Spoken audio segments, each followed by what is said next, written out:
everyone. A very warm welcome to this evening's Kaushalya UK's Men Are From Mars event. And thank you for those who have joined us thus far. I know many more have registered and will be joining at some point. So, if you're not familiar with Kaushalya UK, but before I do that, I'd just like to introduce myself. I am Carol Edmondson, a volunteer host with Kaushalya UK that I have been volunteering with this amazing organisation for 3 years now. And the ethos of what Kaushalya UK stands for resonates with me. And that's why I do what I do. It is an amazing privilege and pleasure to meet so many speakers who have shared their story with us online. So for Kaushalya UK, it's a not-for-profit registered community organisation working tirelessly to empower and uplift women, but also inviting men to contribute, hence this event, Men Are From Mars. The founder is Ritu Sharma, a dear friend who has dedicated her life to bringing women of this world to find their own true power and worth. The main aims of the organisation is to empower, connect communities, raise awareness of issues that affect women. The distinct objective of Kaushalya UK is not just to support those who are in dire need, but also to support those who are on a journey to create a life of fulfilment through their personal, professional, and financial growth. Projects include personal and professional growth, health and well-being, financial education and entrepreneurship, social events, and also workshops. There's another volunteer, Zina Kular, who coordinates workshops for Kaushalya UK. So if you're interested in doing a 45-minute to an hour workshop, let me know and I'll put you in touch with Zina. So that's a little bit about Kaushalya UK. A bit about Ritu Sharma. If you were here at the beginning, you would have heard her share. She's an entrepreneur, a women empowerment ambassador, an actor. She has a production company. She's an entrepreneur, and she has an amazing heart for, I get emotional here, Ritu. She has an emotional heart for those who are really in dire straits. Can I talk about your project? Okay. Ritu is in the throes of setting up a charity to help women and children who are facing domestic violence. So she's in the throes of getting the charity registered, finding the location, which I think she has now, a house that would act as refuge for women and children in those situations. So, yes, before we start, can I ask everyone to please mute your mics if they're not already muted? And there will be an opportunity to ask questions once all 4 of our speakers have actually spoken. I will open up the floor for Q&A. And please make a note of your questions as the speakers share their story. And if you're not wanting to come online and ask your question, put it in the chat and I'll do my best to monitor. And with that, and without further ado, it gives me great pleasure and excitement to introduce you to our first speaker. Kicking us off this evening is the amazing, with capital A, Donna Martin, the Good Life Coach. Again, if you weren't here at the beginning, Donna, this is where I first heard Donna speak on one of her audio rooms, LinkedIn audio rooms, talking about mindset. Amazing. So, who is Donna? She's a self-loving, happy individual, wife and mammy to 3 amazing young boys. She's also a mindset coach, speaker, and #1 best-selling author of The Awakened Warrior Toolkit, a book collaboration, sharing part of her journey and first of many awakenings. She is the creator of the Good Life approach, where she combines methods of NLP and mindset techniques, alongside her own wisdom and experience of over 15 years as a nurse, to create her own unique method as a coach. She had felt stuck, frustrated, and at a crossroads in her life. After a third emotional impact propelled her into doing a deep dive into Donna, her. Finally, she found a solution that works, transforming her life, and how she lives today. She discovered through her journey that so many of us don't realize the true power that we hold within. And it's the lack of this knowledge which ultimately led to her anxiety, burnout, and stress early on. Something had to change, and that something was Donna and her old way of thinking. Donna, what more can I say? The floor is yours. Thank you so much, Carol. That was a lovely introduction, and thank you for having me on. So, yeah, as you rightly said, I'm Donna Martin, the Good Life Coach, and I am creator of the Good Life Approach. And I first met Carol in the LinkedIn audio event. And I suppose the best way to share a part of my story and my journey is taking you back to December 2019, because for me, this was an element of I had made a decision with my husband in December of 19. We had flow in our life. We had our 3 boys, and we had made a decision that we were moving from Ireland and we were going back to Australia, where I'd originally met my husband, even though we were both Irish. So the wheels were set in motion. We had told our families, we were excited. We got our house ready for sale. And then it happened. Not only COVID had happened, but our deterioration, our house had a problem. It had dry rot, and that just accumulated and snowballed from a high and excitement of knowing where we were going, having a vision of going back to Australia, setting those wheels in motion, to one thing after another, after another, after another, which in that year ultimately led to manifestation of serious sickness for everyone in our home. More in particular, my 6-month-old at the time, Louis. And folks, this is where, because I was a nurse for over 15 years and I was still nursing, I had bits and pieces of mindset. I had done self-help and personal development. I considered myself spiritually aligned and attuned. I had a lot of experience, or so I thought, a lot of wealth and knowledge, but this element changed, and it was the run up to Christmas. All this stuff had accumulated, and that stress, anxiety, and burnout finally came to a halt one Thursday when I had been into the GP multiple times with my 6-month-old. And it was literally 8 days before Christmas. And she says to me, Donna, if you come in these doors again, come in with a bag and be prepared to have your son hospitalized. You won't be going anywhere else. You need to leave your home and you need to do it now. And I literally picked up my son. I grabbed my stuff. I went home and I sat on the edge of my bed and I cried. It was a Thursday evening. The following Friday was Christmas Day. And where we live, there was no rentals. We were paying a mortgage. We didn't have the money to pay another rent. And that's when everything just crumbled. The tears flowed. And I just remember crying out and saying, right, why is this happening again?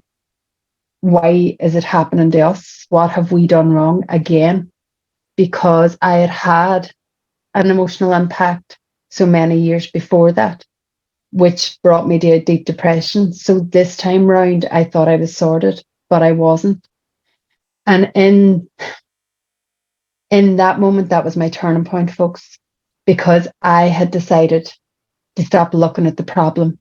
The why us? Why has this come? Why have people let us down? Why is all this happening now? And I decided at that moment in time to look for a solution. And in that, I just made a decision and just started to ask myself a better question. And that has been my run, my theme of how I live my life.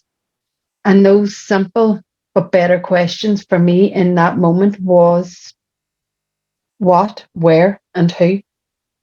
what do I need to do right in this moment? I need to get us to a healthy environment. I need to get us out of this home. I need to have a house that's healthy, that's happy, that's safe for us, for our boys, for Christmas, for now. I need there to not be a lease, and I need it to be empty and ready to go into. The where, I hadn't a clue, folks. I just had to have a faith and a trust, but I had a burning desire.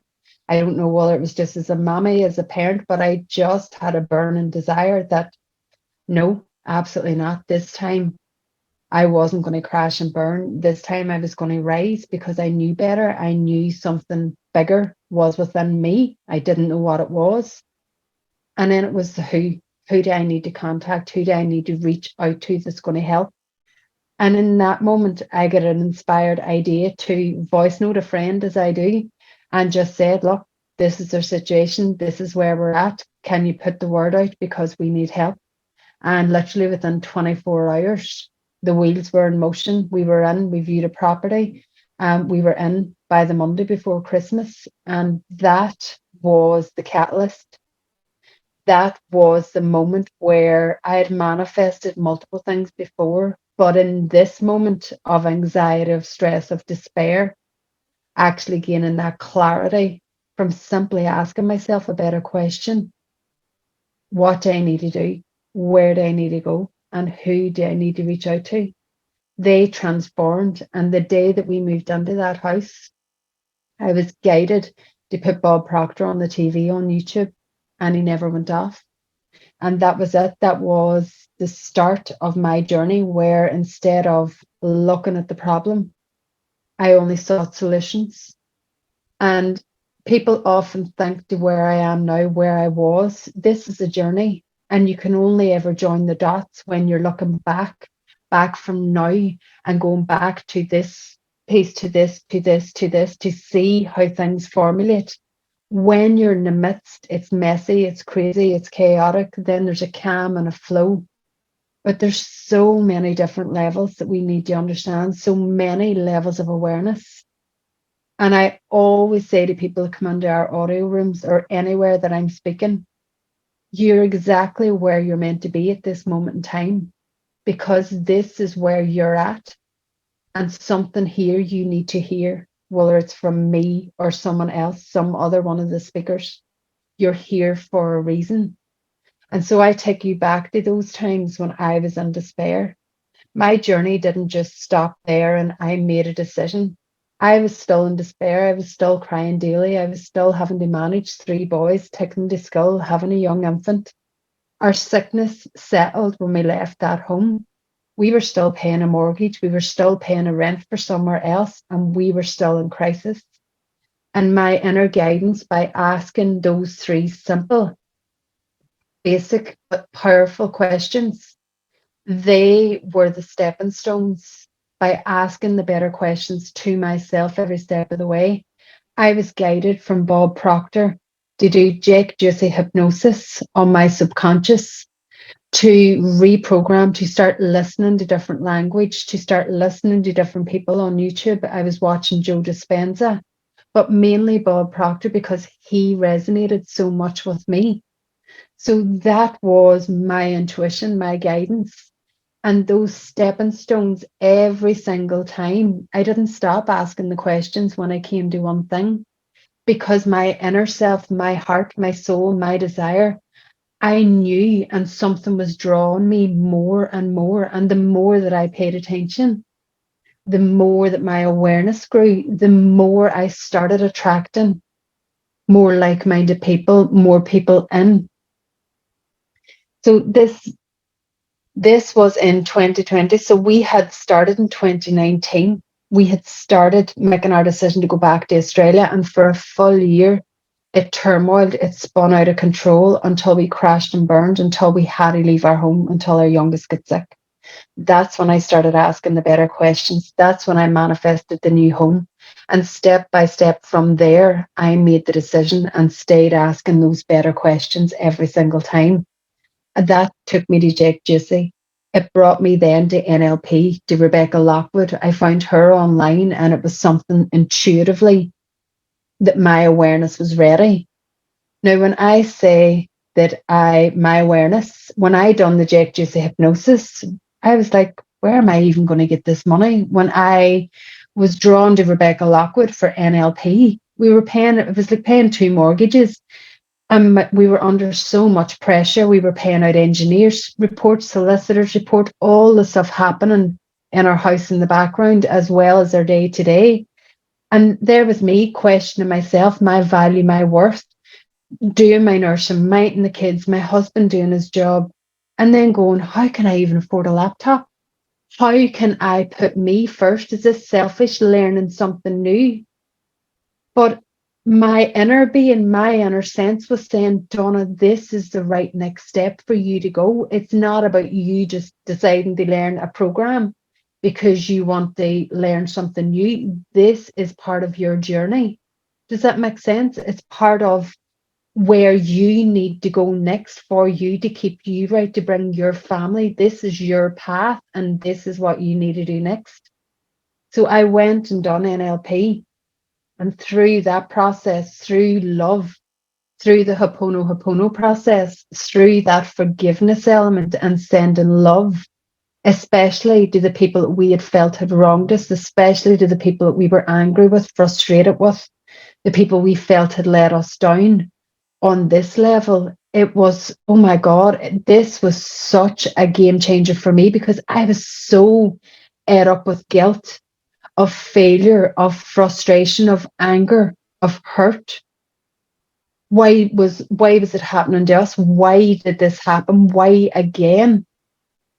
And when you ask these questions and you're open, and when you start understanding the power of forgiving others, allows you to release and let go, it is such a phenomenal experience, along with the power of love. And this is when the moment brought me, those questions brought me, what do I need to do next? Where do I need to go? Who do I need to talk to? And that's where my own phenomenal mentor, Melanie Breslin, came into play. And this for me was that missing piece of the jigsaw. And I always say that to my clients now, because they are usually in the exact same boat. They're like, this has just clicked. This has just made sense. And for me, over my lifetime, I've had multiple impacts. And this is where everything slotted together for me. And I was like, oh, I feel like I can breathe. I wasn't going mad. The stuff that I was hearing, the stuff that I was listening to, the stuff that I was intuitively guided to, it all makes sense through my lifetime, through what I've went through. All of it started to make sense. And I done a program called Thinking Under Results with my mentor Melanie, and it was created by Bob Proctor and the Proctor Gallagher Institute. And this was a game changer. This was literally another catalyst. And when I seen my mentor do what she done, I knew in an instant she was another dairy girl like me. And instead of it being someone that was in a different country and someone that I maybe didn't necessarily relate to, it began to make so much sense. And again, I'll go back to saying, ask yourself a better question. Where do I need to go? What do I need to do? And who do I need to reach out to? Because step by step by step, when I made the decision, I didn't have a clue how financially I was going to manage as a client, let alone decide to become a consultant myself. But again, that intuition, that gut feeling within me, that knowingness that there was something greater, that I was meant to have more, to be more, to experience more, to serve more in this world, and not from an ego point of view, but from a place of service, from a place of love, that all the wisdom, all the heartache, all the different adversities that I'd been through, it was for a reason. And this is where my world opened up, and this is where everything started to make sense. This is where everything pieced together, and this is where the Good Life Coach was born. And this is why I have now created the Good Life approach, because for me, it's not just about mindset tools, it's a multitude mindset tools, NLP tools, breakthrough tools, Ho'oponopono. People are at so many different levels of awareness that even in audio events about planting seeds with where you're at, taking what it is that you need. So what I always say to people, and I would love you to take away from my story and this call today, is no matter where you're at, go from a neutral point of view, give yourself love, give yourself grace, and simply start by asking yourself a better question. Where do I need to go? What do I need to do? And who do I need to reach out to? And from there, trust your intuition, trust your heart, trust your gut feeling, and you'll never go wrong. And that's what I would love to leave you with here as part of my phenomenal story and where I'm at today as the Good Life Coach.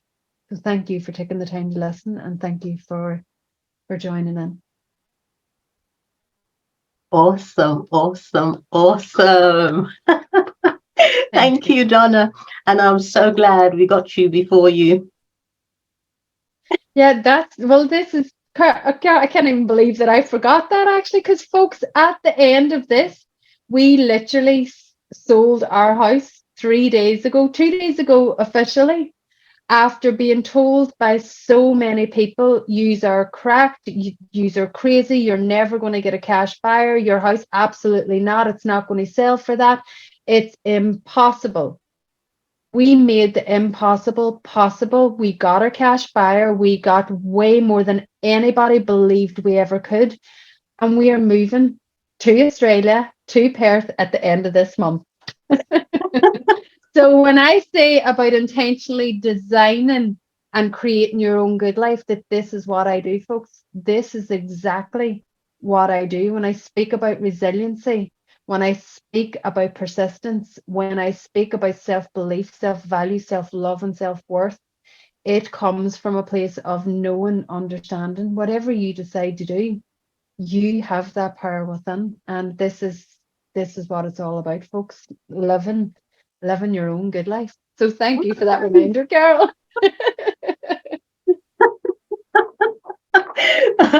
Also, I'm so glad we got to you before you actually flew off, because the time difference would be horrendous. It will be Friday. Yeah, instead of a Thursday evening, it would have been Friday morning. So awesome. Thank you. And there have been some comments in the chat. And Donna, please do put your links as well in the chat.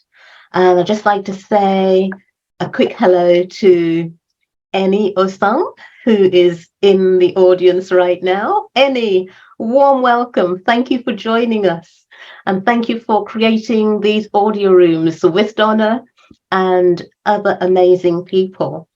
Also, hello to Dawn. Now, I'm not sure I'm going to butcher this name. Chizyezda Shabari. I know the Shabari. Thank you for joining us. Vegan Market. Damyanthi. I know some of those names I did butcher, and my apologies. My apologies. So moving on.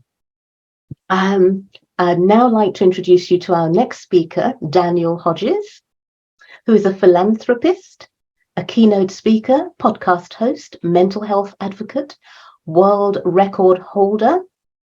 And back in 2017, he attempted to take his own life after a long battle with drug addiction and bad mental health.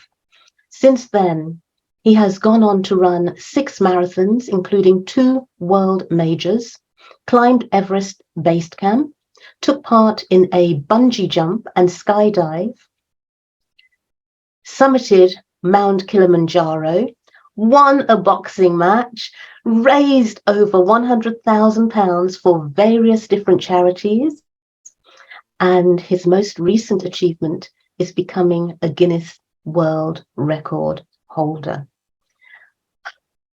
All I can say is congratulations for all those achievements, Daniel. And I warmly hand the floor over to you. No, thanks very much for that, Carol. That was a really esteemed, warm welcome. Evening, everybody. Thanks for tuning in. Carol's pretty much took the intro away from me there, but that's absolutely fine. So, I'm not coming here to sort of plug anything or promote anything like that. I'm not an entrepreneur or a businessman as such. I'm just here to kind of tell my story and what I do sort of within my community that seems to touch a lot of people, resonate with a lot of people, and hopefully it can resonate with some of you guys as well. So I'll start off. I'll strip it back to kind of humble beginnings. So I come from a small suburban town in England called St Helens. For some of the international listeners, or even some who are from England who don't know where that is, that's about 20 minutes away from Liverpool, which I'm sure most people will be familiar with that city, in particular with arguably one of the best bands ever. That's a debate for another time, but the Beatles are obviously from there. Growing up, I didn't really have, I've come from a working class family. Both my parents were chefs. I've got a fantastic relationship with my mum. We didn't really have much money as I was growing up. My mum, fantastic work ethic, love her to pieces. People often say, as cliche as it sounds, who's your hero? And my mum really is. And as this story unfolds, you'll certainly understand why.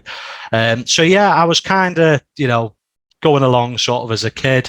My dad, I won't give him too much airtime because we don't really get on as much these days. I don't hate him or anything, but it was kind of, my mum was involved with a few domestic incidents with my father. He was quite a heavy drinker and a drug user himself. They stuck around for 30 years eventually, which was quite a toxic relationship. And I think the reason I'm telling you that is to sort of lay the foundations, because in hindsight, with the stuff that I'll go on to talk about, it does play an integral part with that sort of childhood trauma. I've known a lot of people who've had more domestic issues when they were younger than me, but certainly I think that was definitely a catalyst into some of my decision making as I grew older. Growing up, going through sort of primary school, high school, college, I was what's known as sort of an introverted extrovert. Even though I might come across very confident and large in life in some instances, I'm not. I'm not really the greatest with people. I hide it very well and I cope a lot better with it now I've got older. But certainly, as I was growing up, I kind of was your stereotypical nerd geek in school sort of thing. Didn't really play any sports or anything like that. Absolutely despised PE or gym class, which people who've known me later on in life are really taken back by that because of the stuff I've got on to do. But yeah, I think that was just down to sort of my introverted character. As I progressed through school, I found I rather enjoyed performing arts, drama, because that was where I could be the extroverts. That was only really an extrovert to my mum and sort of close friends and family. So drama was really where I come out my shell. As I got a little bit older, sort of more towards college, high school, I then discovered alcohol. Unashamedly, I did drink underage as well, which is probably the least of my worries in the next couple of years. But certainly, I found that when I was drinking alcohol, like most people, I could be that person who was in drama class. I could be that extrovert for a lot longer. And thus, as a result of that, I seemed to become more popular, or at least to my understanding of what popularity was.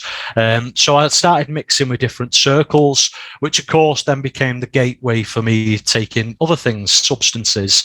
My two sort of substances that I took was cocaine and ecstasy. I tried cannabis once, didn't really like it. I was definitely more of a kind of upper, as they say, in terms of drug taking. And yeah, to start off with, it was just a case of I was taking it recreationally, living that lifestyle, living for the weekend. It was, that was it. That's what it was all centered around. And I always worked a job. I've always worked in recruitment and sales. I've always been very target driven. And I dare say I was very good at the job. I still work in a sort of sales environment now. And to start off with, obviously, when I was younger, I could kind of work with the hangovers. But as time progressed, that became increasingly harder. I was still excelling and hitting my target, but I wasn't really that nice of a person. I wasn't really, friendly. People found me very unapproachable. I was very abrupt. And I didn't realize that at the time because I just thought, I've woke up on the wrong side of the bed. I didn't think for 1 minute it was the stuff I was putting into my body. And that kind of, spiraled on. And it was kind of, I lost a little bit of drive, a little bit of passion because even though I was good at the job and I was earning quite good money, I was focusing more on the other lifestyle, you know, going out and seeing, you know, how royally messed up I can get on the weekend. And again, that sort of spiraled for about 7 years, from around about 18, 19 to 25. I'm 32 now. And I kind of just got myself in a bit of a rut. Now, round about the time, mental health was kind of spoke about. It wasn't really at the forefront as it is now, and rightly so, particularly men's mental health. The town I come from is very, it's quite a boxing. No, it is known for its boxing. We produce some professional boxers. Also, we play rugby league there. This is as huge of a sport, but again, it's a very rough and tumble sport. And, you know, you kind of have to, or you don't have to, but certainly you're conditioned with that male pride, wanting to be that alpha male. So you didn't really talk about emotions.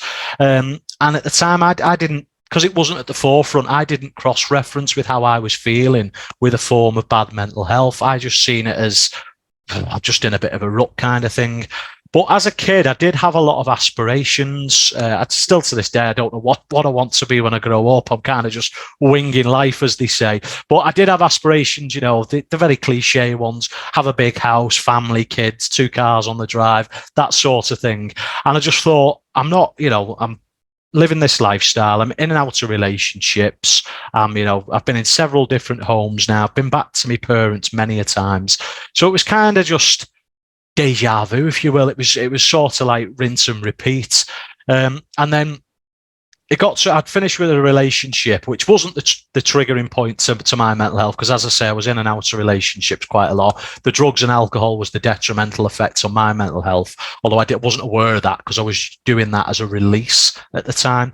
But I just finished a relationship and I'd moved back. We was renting a place, me and my girlfriend at the time. We'd split up. So I went back to me mum and dad's. And I'm not religious myself, but I kind of think there was a reason I did that to set up the next part. Was I can remember the day, clear as day. It was the 2nd of November back in 2017. My birthday's on the 30th of October, so I'm always a bit of a Halloween baby. There's always a spooky party or something to celebrate round about that time of year. So I just did what come natural to me and went on an absolute bender. I'll not go into detail as to what I got up to, but leave that open to interpretation. So I come off the back of that sort of 3 days, and then obviously, you know, wound up back in my bed at my mum and dad's. And at the time, I was diagnosed with, I was diagnosed incorrectly, we later found out, but with epilepsy. So for those of you who are epileptic, or you have a friend, or you know anything about it, as usual, the medication they put you on are kind of like, they were called Superior. It's supposed to kind of like a bit of a not a sedative, a sedative, but a very, very minor one. Little bit, but not bore you too much. I'm sure there's many people in this forum who know more about how the brain works than I do. But your brain's kind of built up on electrical frequencies, and these tablets are supposed to calm these frequencies down, so you're less inclined to get a seizure and an epileptic fit. I suppose they have the same effect as sleeping tablets. In a sense, they make you very drowsy, and if you take too much of them, you know, bad things can happen, shall we say. So I'd sort of got to this point where I woke up and I just thought, I've not got that big house. I've not got that family. I've not got the two. I'm not seeing my life improving in any way, shape or form. And the only time I seem to be happy is when I'm drunk or under the influence of drugs.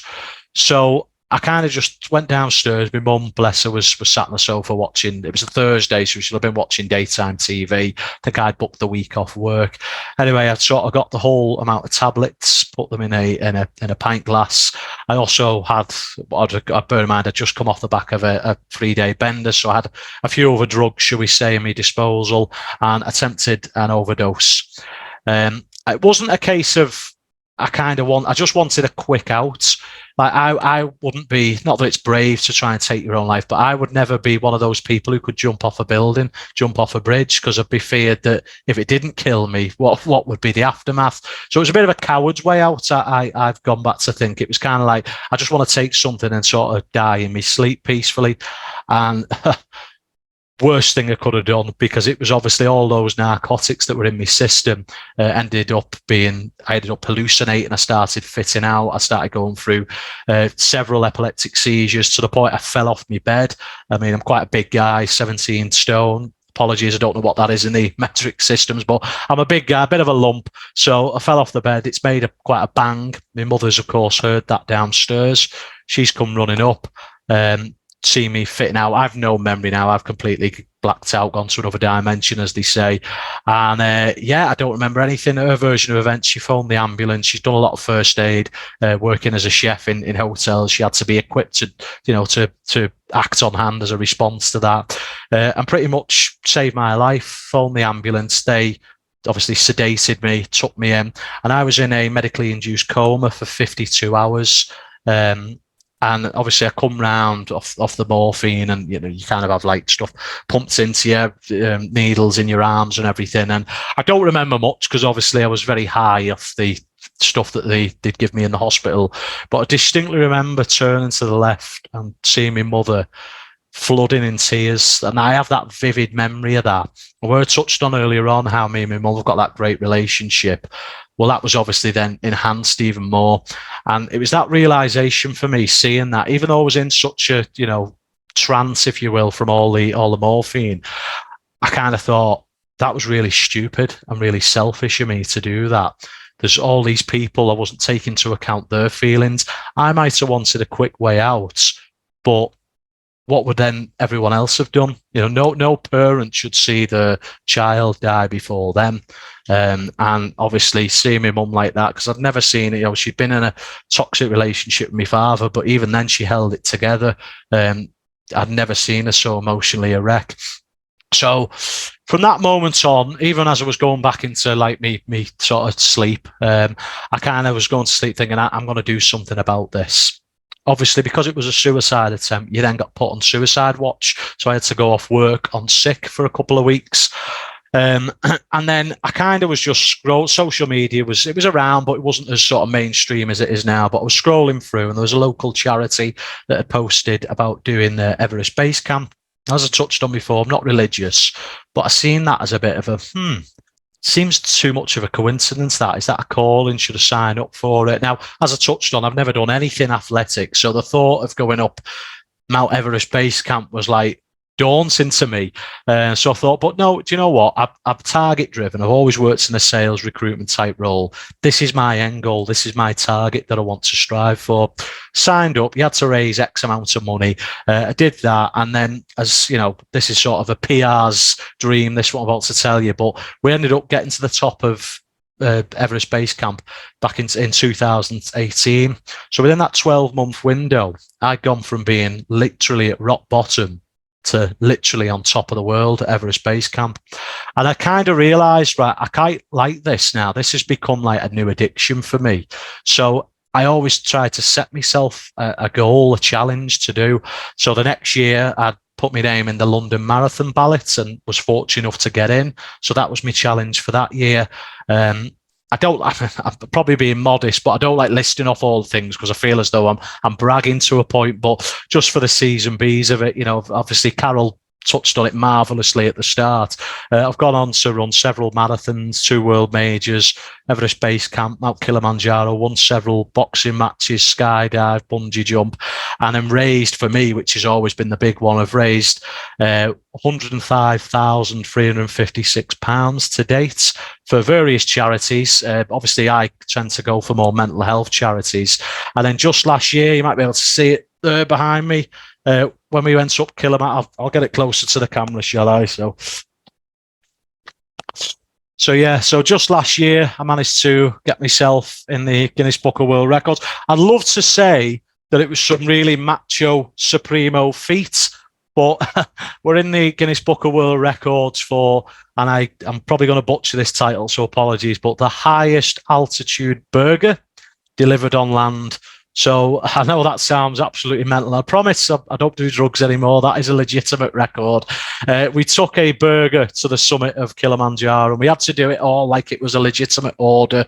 Someone had placed the order to deliver it. I don't know who, but someone had placed it to take it to the top. So it was a bit of a gimmick, but we got a world record out of it, and it's always an icebreaker whenever I meet new people.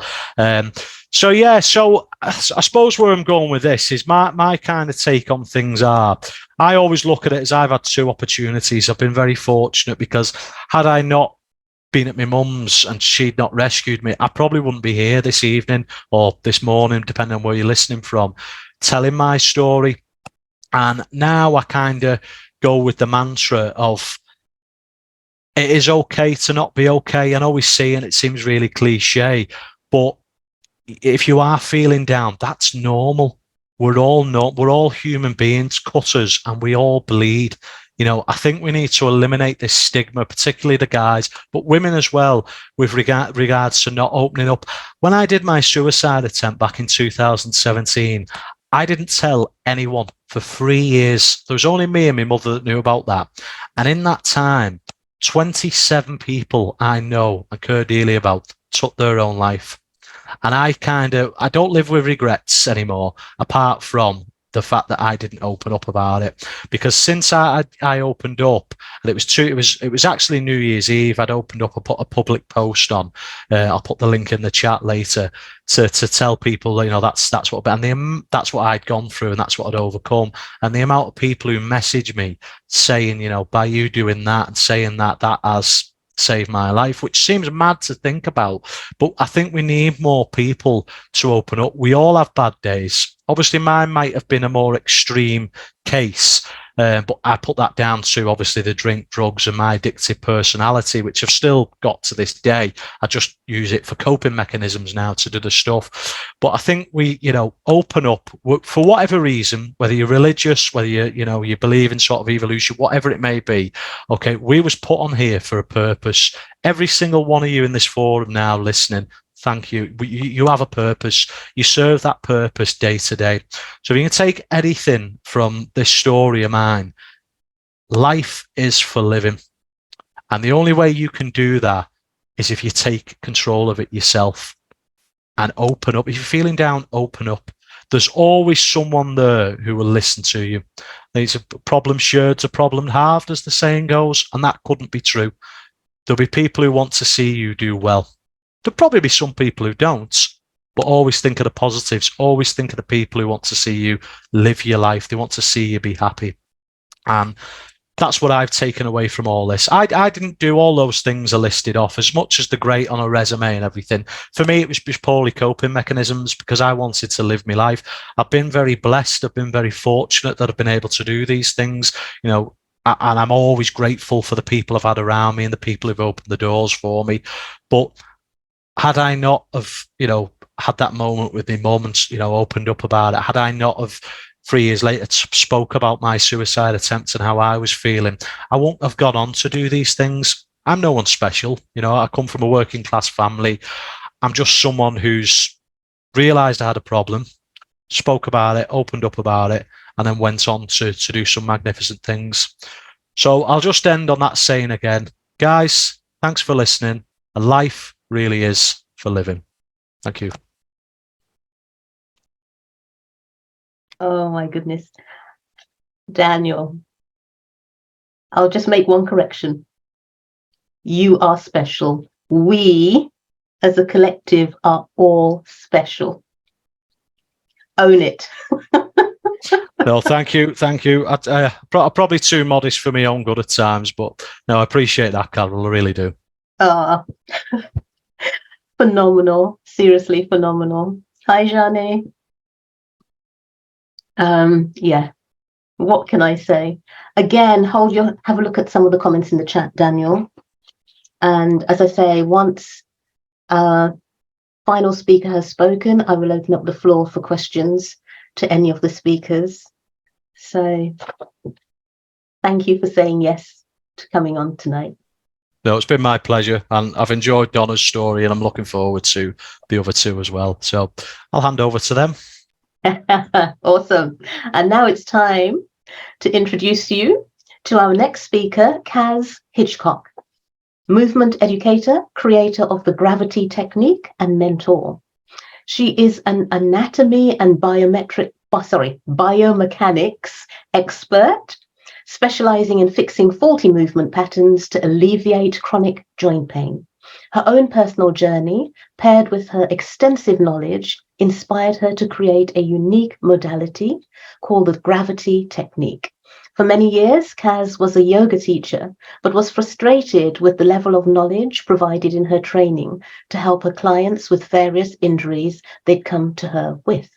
She embarked on a 10-year journey to dissect, literally, the body and learn about the world of fascia and anatomy in motion. She now teaches and coaches anyone in pain, as well as training fellow yoga and movement professionals and anyone keen to learn to up-level their skills and help their clients on a whole new level.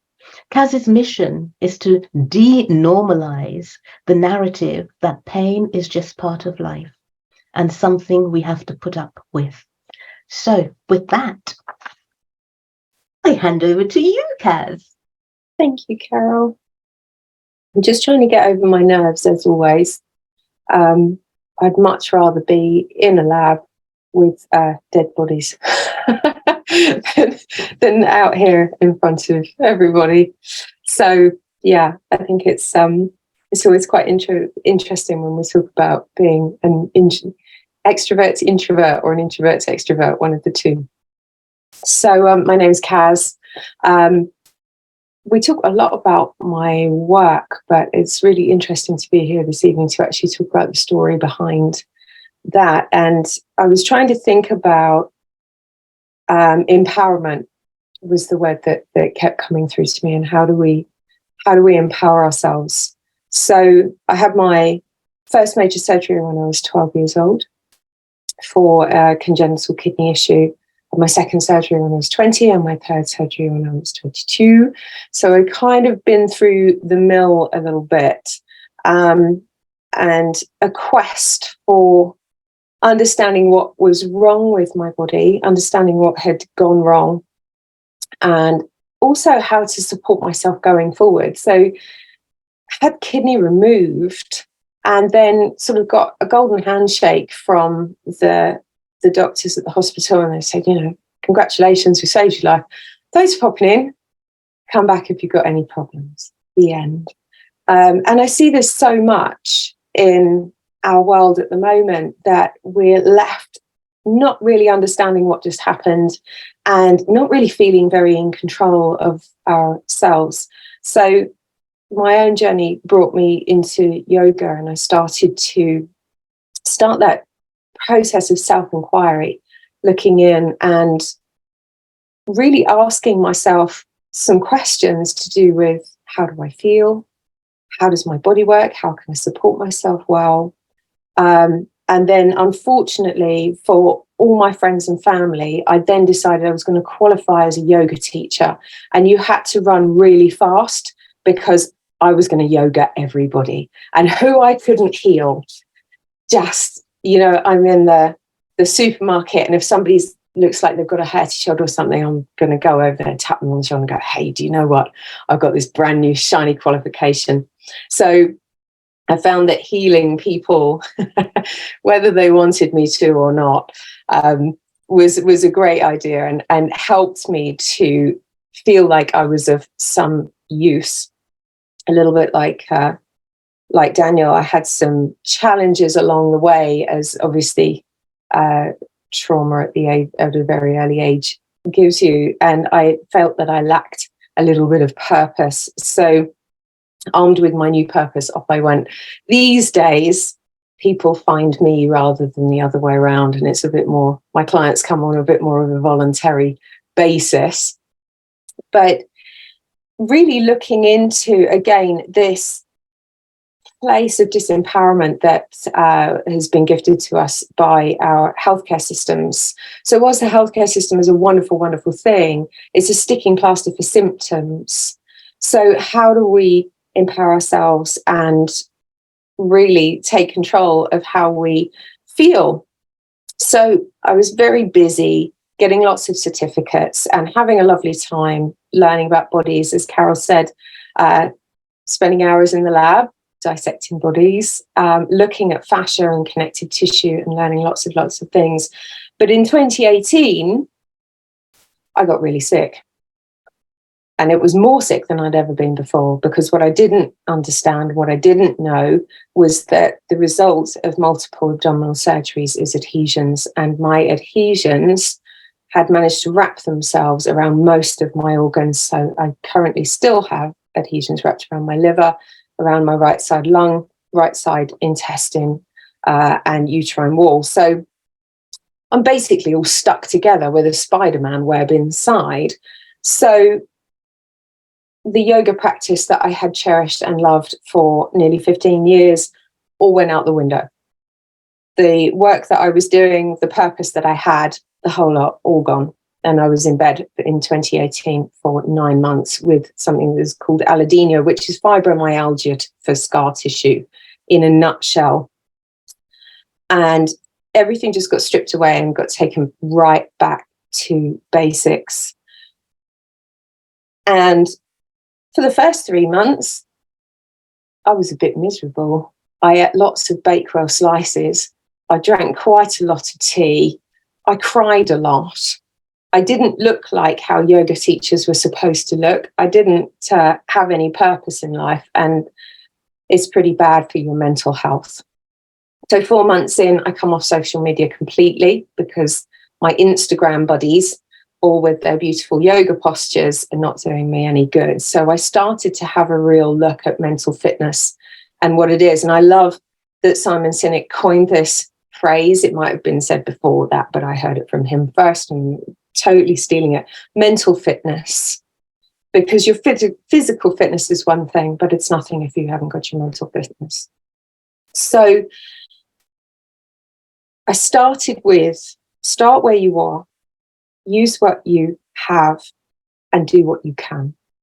And at the time, I didn't have, or I thought, very much. What I did have was laying down and a pair of headphones and some Audible and YouTube and anywhere else that anybody was broadcasting meditations on. So I started listening to, and he's already been mentioned this evening, started listening to Joe Dispenza, Eckhart Tolle, all the people that we know and love in the self-development world.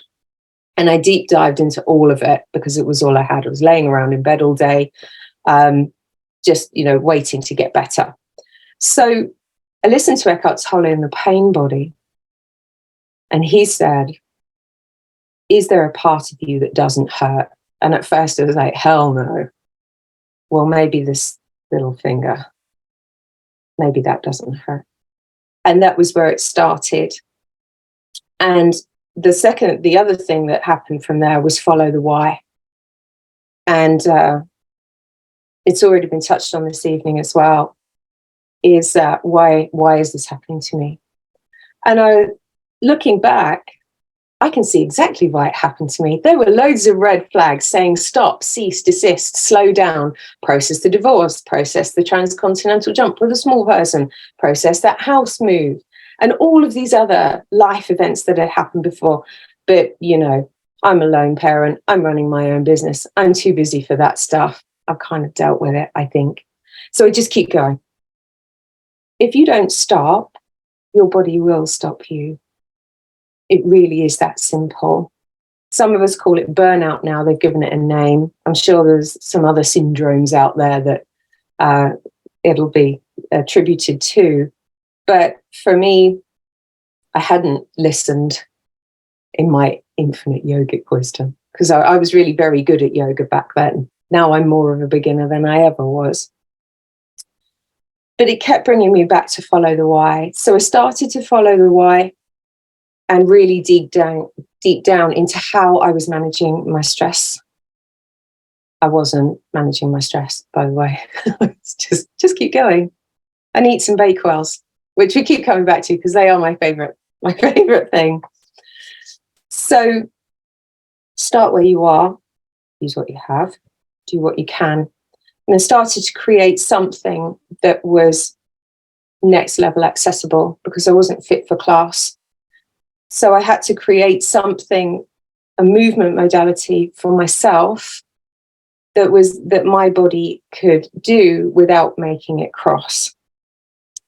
So what I wanted to share, or the point that I wanted to make from it all, is that there's always something that's accessible and inclusive for us.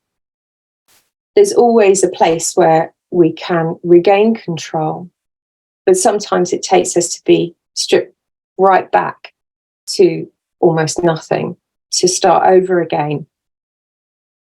And also, the sticking plaster approach isn't always what we need. That will take us so far, but actually we need to get to the rooty thing.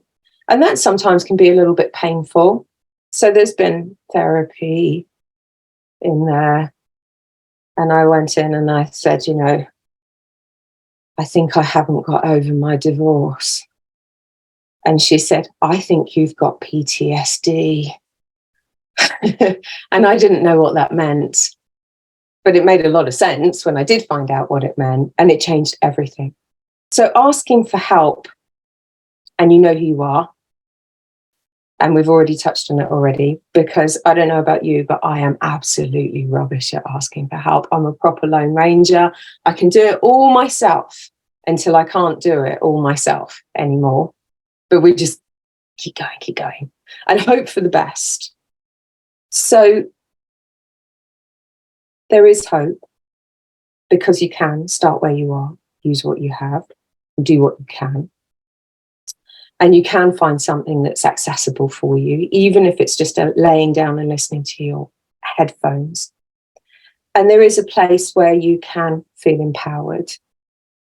And because I love a little rant, and I have many soapboxes in my cupboard, and if you really like a rant, you can listen to me on my podcast, where I spend 20 minutes every week annihilating someone or something.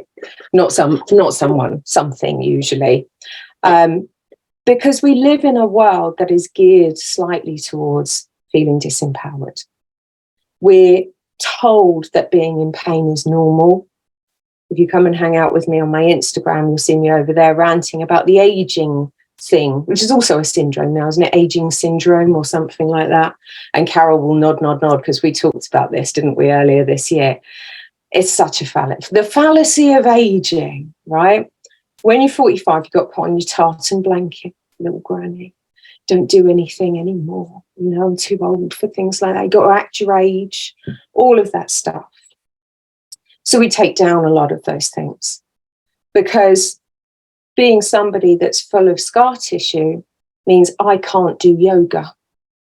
And it also means that I shouldn't be up walking around doing the things that I'm doing. And it also means that I'm supposed to have surgery every 5 years to sort it all out. And it also means all of these other things that take the control and autonomy over my body away from me. And actually what we want to do is bring our control and our autonomy back to our bodies. When we listen intently to our bodies and we start to hear the messages that it's giving us, it has a language. That language is called pain. But we're told that pain is bad. And we're told that we're supposed to take painkillers and we're supposed to make pain go away. But actually, pain is your body's way of calling for your attention. And it's asking for you to respond appropriately. So something that I wanted to leave you with was the question, how do I feel? When you ask the question, how do I feel? Your frontal cortex, thinky brain, gets involved and goes, I feel great. I had coffee with Carol today. We had such engaging, wonderful conversation. It's brilliant. Or you go, how do I feel? Well, I feel a bit crap, actually, because I've been sat here on this really terrible webinar and I've been listening to Kaz and she's been waffling on for nearly 20 minutes now. But it's all based on our external and our environment. And it's not our fault because we're not taught this stuff. But it's all based on the external. But if we continue to ask the question, how do I feel? We get past the frontal cortex and we get down into the body. And the connective tissue, the fascia, if you like, the bit that I study, is talking to you all the time. And somewhere between 2 and 7 minutes, depending on who you are, because your body is as unique to you as your fingerprint, it answers you. and it sends a message back to your brain about how you really, really feel. And it might go, oh, do you know that shoulder that you've been ignoring? You might need to do something about that, or your back, or whatever it is. It might go, in my case, I'm a little bit hungry. Maybe we should have a cherry bakewell. But getting past that thinking mind and back into the body and restoring ourselves to a dialogue between our brain and our body and responding appropriately to the messages that come from our body gives us back control and gives us freedom and autonomy and empowerment. And that's what I wanted to leave you with today. So if you want to come and listen to my mini rants, you'll find me on the gravity technique on most of the channels, and I'll pop some bits in the links in the chat as well for you. Thank you so much, Carol. Oh, awesome. Thank you, Kaz. And do have a look in the chat where people have been putting messages in there. Absolutely fantastic. And yes, we can do whatever we want at whatever age. Yes. I'd like them to try and stop this nearly 68-year-old. Oh. They wouldn't dare, Carol. No, they wouldn't dare. Oh, thank you. And I'd just like to say a quick hello to some who just joined us. Abimbola, wonderful to have you here. And Gloria, also wonderful to have you here. And Caroline, if I didn't mention you earlier. Right. I feel sad because we're down to our last speaker for the evening. This has been so amazing and so much value has been shared. And there will be a recording. So if you were late joining us, or for those who have missed it altogether, it is being live streamed to the Facebook, KaushalyaUK Facebook page. And I will also share it to my page once this event has finished. But our next speaker and final speaker for the evening is the amazing Thomas Johnson. Well, who is Thomas Johnson, I hear you say? Well, he's a C-suite advisor, philanthropist, host of the How May I Serve You podcast, and the founder and CEO at Get Up and Get Fit Wellness Concierge, specializing in helping high performers that are overstressed, overweight, and experiencing low energy to improve their lifestyle and feel amazing long-term. So they have the drive to perform at a higher level and still have energy to do what they want to do. Hey, Thomas, I've waited a long time. Yes, the floor indeed. is yours. Awesome. So I'm actually going to share my screen with you guys. Okay. Thanks for the lovely introduction, Carol. All right. To break the ice, I'm just going to share with you guys what I'm not here to do. I'm not here to motivate, but rather I'm here to inspire you, to share some life lessons with you, to change your thought process, and last but not least, to equip you with some helpful lifestyle tools. Who am I? Carol already did a phenomenal job with introducing me, and I really appreciate you, Carol. So I'm a C-suite advisor, as Carol already mentioned. I advise folks within the C-suite executives. I'm also a philanthropist, and pretty much everything I do is directly connected to my company's goal, which is to impact at least 50,000 people per year. I'm also a podcast host. I interview folks, executives, and coaches on my podcast. It's called the How May I Serve You podcast. That's Dave Meltzer right there. He's a philanthropist himself, an investor. And I'm also the founder and CEO of Get Up and Get Fit Wellness Concierge. And with my company, we work with high performers who are overstressed, overweight, and pretty much suffer from low energy. And I'm just going to share some pictures with you guys of my team. You know, this is Coach Melissa right here. And my team and I conducted a workshop with a Fortune 100 company in the US, in Manhattan, actually. It's Coach Killer doing his thing. My other coach, Coach Terry, entertaining everyone. It's also one of our phenomenal workshops. We had an adult field day event out in the park. It was quite amazing. But with that being said, there are three things that drive me, right? So with everything I do, whether it's creating new relationships, business interactions, or just meeting new people, I always look to see if I'm inspiring that person. I always look for ways and means to transform their life. And I look for ways and means to provide impact. So this picture right here, I don't know why this yellow line is here, but that's kind of weird. This picture right here. I was just going to ask you that, actually, Thomas. Yeah, this is new. I just came out of nowhere. This picture right here is of my siblings. So I have 4 biological siblings and 1 adopted. And believe it or not, we actually all get along. We get along with each other. But to actually, know me, you have to know my story.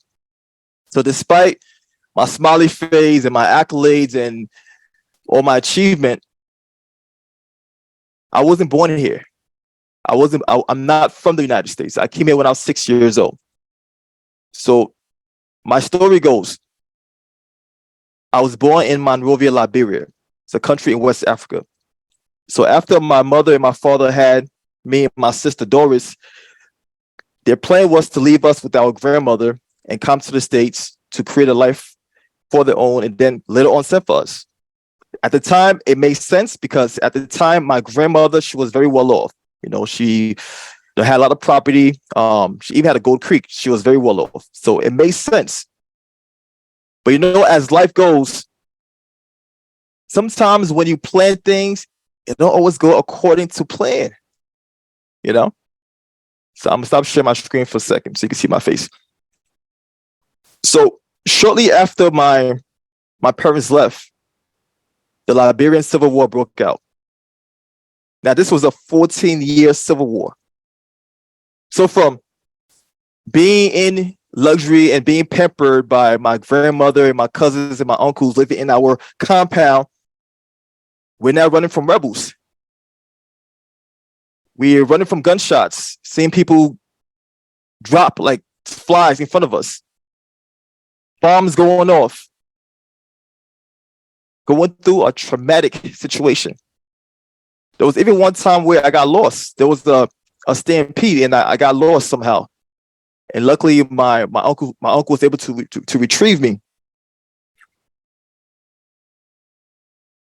And I even contracted malaria another time and I almost died. So it was a very horrendous and traumatic experience. But luckily for me and my sister, my parents were eventually able to send for us. So now from living in Liberia, now we moved to Brooklyn, New York, the concrete jungle, New York City.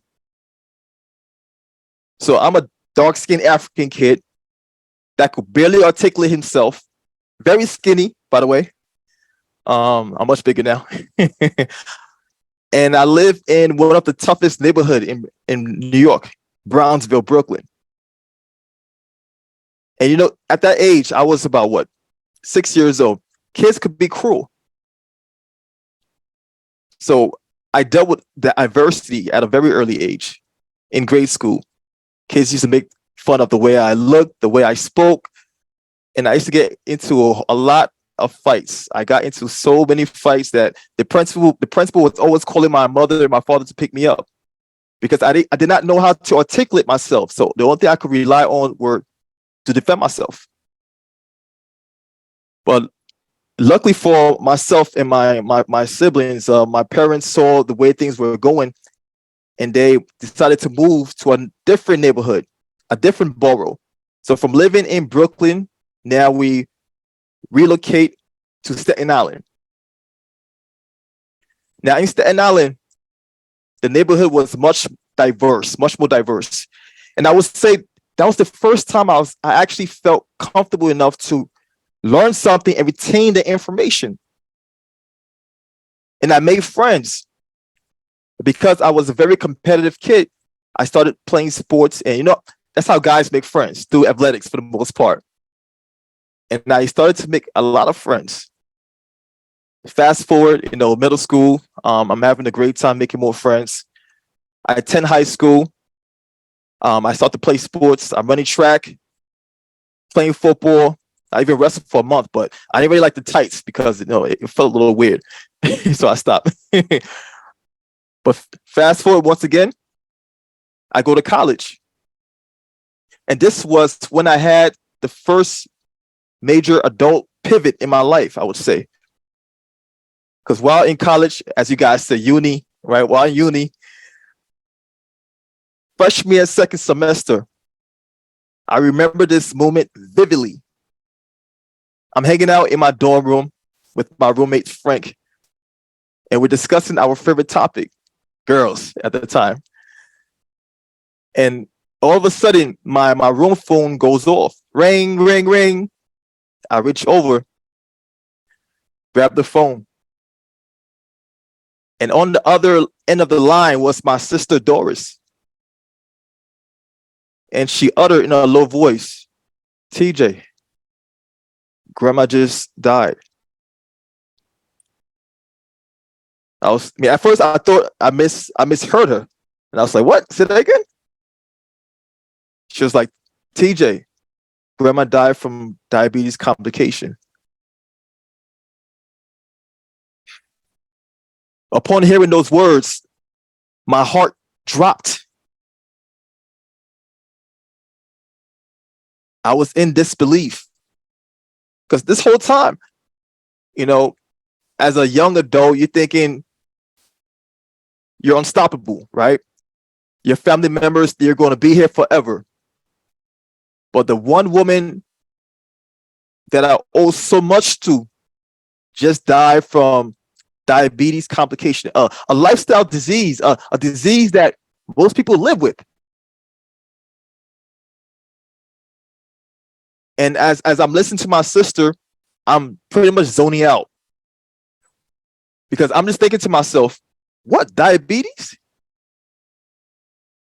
And the only thing my grandmother wanted from her grandchildren was to watch us graduate, to watch us walk across that graduation stage. That was her only wish. And now she wasn't going to be able to have her wish fulfilled. And it just hit me like a brick. I'm thinking to myself, wow. And during this whole time, I'm a freshman in college. I'm partying, I'm drinking, I'm acting a fool. I have a low GPA. I'm a mess. But that was a rude awakening. And as I reflected on my grandmother and I reflected on the things I was doing in college, I told myself, TJ, you got to do better, man. You got to do better. And from me being a selfish person, just focusing on myself, I wanted to do better. I wanted to be better. At the time, my major was in business management. And I already had a career chosen for me. The goal was to graduate from college, and I had a job waiting for me working in asset finance for this company called Moody's Investor Services. It's a investor rating agency. But I decided to change my major from business management to nutrition. And then later on, I added a personal training minor to my studies. And I wanted to learn about wellness. I wanted to prevent others from experiencing what I just went through, from losing family members, from lifestyle diseases, lifestyle illnesses. And I became obsessed. I became obsessed with wanting to learn about lifestyle, learn about wellness, just learn about the human body. I became one of the top trainers on campus. Now I'm working with the faculties, the staff, the student bodies. I even made friends with the provost in my university and the president. I was that guy on campus. Fast forward, I graduate college and I became a celebrity trainer. Now I'm back to my partying again, my lifestyle. I'm hanging out with the celebs, the models, the professional athletes. I even had a few politicians as clients, yacht parties, private jets. I'm living a life. But then I get another pivot, another shift. I'm working with a client. She's the VP of a multi-billion-dollar company out in New York City. At the time, I was a personal trainer. And once in a while, I'll look through her nutrition, but not as much. My main focus was on her aesthetics. But one day, something told me to go through her meal intake. And as I was going through her meal intake that day, something caught my attention. I noticed she was having the majority of her meetings at bars and restaurants. But what caught my attention was, with each meeting, she was having about 1 to 3 drinks and then additional glasses of wine during dinner time. And this lady was having about 8 meetings per week. And I was like, whoa, that's a lot of alcohol. That's a lot of alcohol. But she and I had a good rapport. She was very upfront, very outspoken, but I love that about her because she spoke her mind. And we had a great relationship. So my thought process was, during our next session, I would sit her down and just share with her what I just discovered, and maybe she'll change things around. So during our next session, I sat her down and I was like, hey, what's going on? Do you mind if I share something with you really quick? And I asked her, I was like, I noticed you've been drinking a bit too much. Is everything okay? Is everything cool? I was being very cool, calm, and collective, very lighthearted with my approach. Normally we would joke around during our sessions at times. And when I said these words to her, out of nowhere, I saw her bottom lip quivering. And I saw the tears start to well up in her eyes. And then she just bursted out crying. And I was not expecting this reaction at all. From the outside, this was the VP of a multi-billion-dollar company, very articulate, dressed well, earning a lot of money. From the outside, it seemed like her life was perfect. But unbeknownst to me, this lady is simply suffering with her own demons. And what she shared with me that day was, she said she was extremely stressed out and how nobody couldn't understand how it was to be in her shoes. How being a leader, being an executive was so hard. And how she didn't realize that her lifestyle was turning out for the worse. And her habits were becoming so bad. And she was also becoming an alcoholic. She did not realize these things. And she kept on pouring out her heart and her eyes to me. And as she's sharing these things with me, all I could do was shut my mouth and listen. Because I did not know what to do. I did not have the answers. And normally I was the guy everyone went to for answers. She's pouring out her heart to me. And I'm just listening. And as I listened, it dawned on me that, you know what? Maybe the fitness industry and myself, we're not able to provide the right type of service for this clientele. And I had to be honest with myself. I had to take accountability. And I told myself, you know what? I need to be better. I need to do better. And that's what I did. And after that experience, I went down this rabbit hole of just learning, searching. I dove into personal development. I started to read a whole bunch of books on leadership. I dove into, you mentioned a couple of times, Eckhart Tolle, and I dove into just learning about all those motivational speakers. I started to learn more about life sciences, neuroscience, lifestyle diseases, human behavior. I became obsessed. And the more I dove into my journey, the more I realized that, you know what? The choices that we make over time leads to our habits, and our habits become our lifestyle. The consistent choices that you make over time leads to habits. Your habits become your lifestyle. And once I learned that, it was like, eureka. My mind was blown. And I went on this journey of creating not only a structure, but I wanted to create some type of system that was sustainable and that was actually doable for executives. So I'm going to share my screen again one more time. Excuse the yellow line. Hopefully it's fixed. Okay, it's fixed. All right. Like I said, your choices turn to habits, and your habits become your lifestyle. So with that being said, right, the choices that you make over time becomes habitual, and your habits become your lifestyle.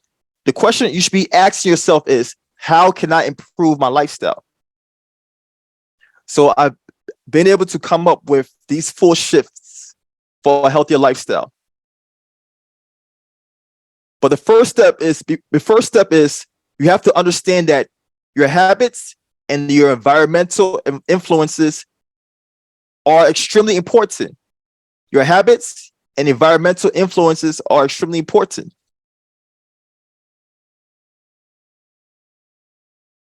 So what does that mean? So when I mentioned your habits, right, the habits are things you do on a recurring basis. So improving your lifestyle habits and your internal and external environment makes it easier and faster to improve your health and well-being. You're probably thinking, once again, what does that mean? What is my internal environment? What is my external environment? Your internal environment is your body, your insides. Whatever you put in your mouth goes into your body, and it has an effect. Your external environment, your room, the place you put yourself in, that's the external environment. So when you improve your environment, both your internal and external environment, you help to eliminate the temptations and negative behavior patterns. So I will give you an example. Imagine coming home from work. You are exhausted. You walk home. You open up the door. You walk into the kitchen. You open up your fridge, and staring back at you is a piece of cheesecake. Now, you're hungry, right? So what are you going to do? You're going to grab that cheesecake and eat it. But now imagine if you were to change that cheesecake with a healthier alternative. You come home from work, you're tired, you're hungry. You walk into your fridge, you open up your fridge, and what's staring back at you? It's that healthy alternative. You're going to eat what's in front of you because you're hungry. So the only thing you did was you changed that cheesecake for a healthy alternative, and you were able to eliminate the temptation. And it's just that easy. When you improve your environment, you help to eliminate the temptations and negative behavior patterns. You see, I'm a person that I'm not a huge advocate of willpower. Willpower comes and goes. Willpower doesn't last long. You have to help yourself to win.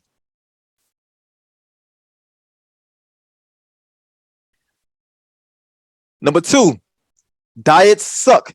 Stop doing them. It's just that simple. Diets suck. Stop doing them. And part of the reason why I say diets suck, stop doing it, is because the facts are there. The stats are there. 95% of diets fail.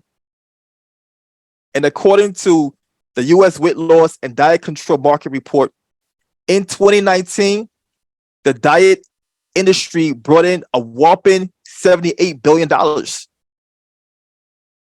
Now, what other industry do you know of that has a 95% failure rate where you feel comfortable investing your hard-earned money in?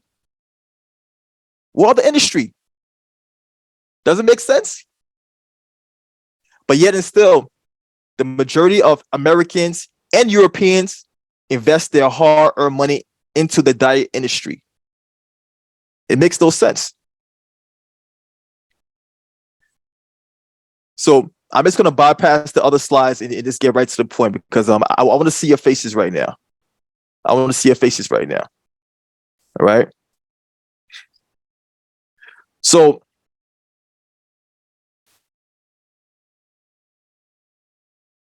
after just being engrossed and immersed in this industry, the wellness industry, there are a couple of other nuggets that I've picked up on. The first nugget was, it all starts with your mindset. And I have this quote that I love it's by Earlshoff, James Earlshoff. For things to change, you have to change. Right? I'm pretty sure you guys have heard it. Those personal development folks have heard that quote before. For things to change, you have to change. And that goes to your why. So as you assess yourself and you assess your state, I know Kaz did a great job with talk about, assessing yourself. When you assess your state, you ask the right questions, you will always get to that why. What is my why? What would I like to accomplish? What's my reason? And I know earlier I mentioned that I'm not here to motivate you guys. I'm not here to motivate you guys. I said that for a reason, right? So motivation is fickle. It comes and goes. It's like a shower. You need to take a shower every day. You can't take a shower one day and the rest of the week you're fine. No, you have to take a shower every day. But what is long lasting is inspiration. All right. Inspiration is like your blood flow. It's internal. It's intrinsic. That's what needs to be focused on. Your inspiration. What inspires you? What is your inspiration? That's your why right there. That's your why. That should wake you up each morning. Inspiration is so powerful that I'm pretty sure you guys have heard stories where people who have been smoking for years and years, and they were finally diagnosed with lung cancer. And all of a sudden, they quit cold turkey. Right? Inspiration. There's so many other examples. But I'm just going to leave you guys with this one thing.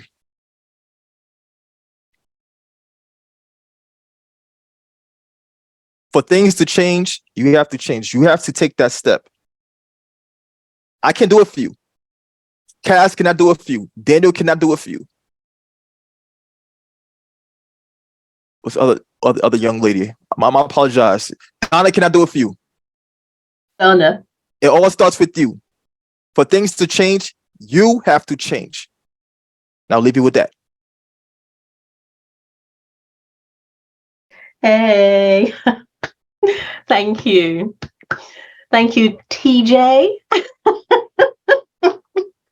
I didn't realize that's your short form name. I'm actually a junior. Excellent. Thank you so much. Very inspiring. And yes, diets only work for so long. I've never been on one. I've never been inspired to be on one. Who needs one? Anyway, thank you. Brilliant. Thank you, Thomas. And I'm so glad we've got to this stage this evening. And, oh, Donna, your little one. Hi. Okay, so now all our speakers have spoken. It's time to open the floor for questions that speakers to speaker, audience to speaker. The floor is open and yours. But before we do, I just want to say an amazing, heartfelt thank you to our speakers, Thomas, Kaz, Daniel, and Donna. This couldn't have happened without you. And I thank you for sharing your hearts, your expertise, and being so vulnerable with us this evening. And for those who'll be watching the replay and those who are watching on Facebook Live right now, thank you for joining us. And the floor is open. And TJ, please put your links in the chat also. That'll be fantastic. All right.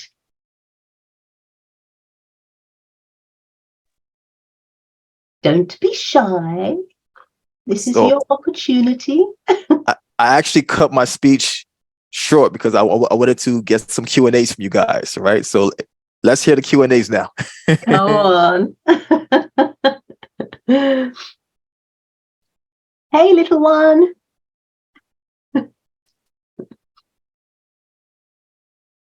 Oh.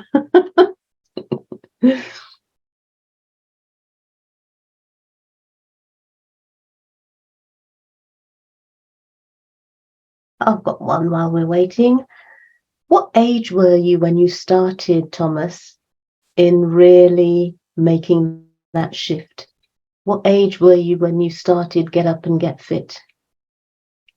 So the thing is, I've always been into fitness.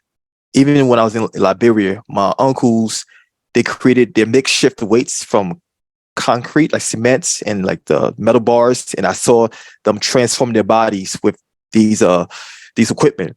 Mm-hmm. And then when I moved to Brooklyn, when I was 6 years old, my father picked up a regiment of calisthenics, and I picked that up. And I was never really into playing video games, so I started to like work out and build my body at a very early age. But in terms of really making my hobbies, I would say at the time, into my passion was when my grandmother passed away from diabetes. You know, that was the spark that ignited this passion within me to do better. And when I graduated from college, you know, I went towards that journey of just wanting to be better. And by chance, I became a celebrity trainer. It just happened because of, I guess, circumstance. It's not something that I pursued. I was in the right place at the right time, and I was able to meet people within the celebrity space, and my connection, my network grew. But yeah, to answer your question. Thank you. Awesome. Hi, may I just make an observation? I used to practice some years ago. I used to practice as a professional homeopath, both in the UK and overseas. And one of the things that struck me right from my very early days, and I still notice it now, is how much, particularly in this country, in the UK, it seems to me how much society has handed over their personal power around taking responsibility for their health, their life, their bodies, to a doctor or a system or a something.